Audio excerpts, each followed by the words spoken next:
जेव्हा काही खास लोक आपल्याला दुर्लक्षित करत असतील तेव्हा समजून जा की त्यांच्या सगळ्या गरजा पूर्ण झाल्या आहेत.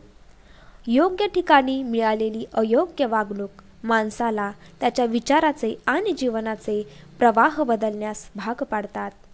आयुष्यात कधीच हा विचार करीत बसू नका की कोण कसा कधी आणि का बदलला. फक्त हे बघा की तो तुम्हाला काय शिकून गेला. ज्याला डोळे वाचायची सवय असते त्याला शब्दात सांगायची गरज नसते. प्रमाणापेक्षा जास्त सुख आणि प्रमाणापेक्षा जास्त दुःख कधीच कोणाजवळ व्यक्त करू नका. कारण लोक सुखांना नजर लावतात आणि दुःखावर मीठ चोळतात. सगळेच धडे पुस्तकात मिळत नाही. असंख्य धडे तर आयुष्यच शिकवत असतं. नाती ही झाडांच्या पानासारखी असतात. एकदा तुटली की त्यांची हिरवळ कायमची निघून जाते. आयुष्यात प्रत्येक व्यक्ती महत्त्वाचा आहे कारण चांगले लोक साथ देतात आणि वाईट लोक अनुभव देतात. कधीही कोणाला समजवायचा प्रयत्न करीत बसू नका कारण माणसं तेवढंच समजतात जेवढी त्यांची कुवत असते. सगळ्यांना चांगलं समजणं सोडून द्या. लोक बाहेरून दिसतात तसे आतून नसतात. आपण एखाद्यासाठी समुद्र व्हायला बघतो. समोरच्याला आपल्याकरिता साधं तळ होणंसुद्धा जमत नाही. सगळ्यांना आनंदी ठेवण्याच्या नादात कधीकधी आपलीच किंमत शून्य होऊन जाते.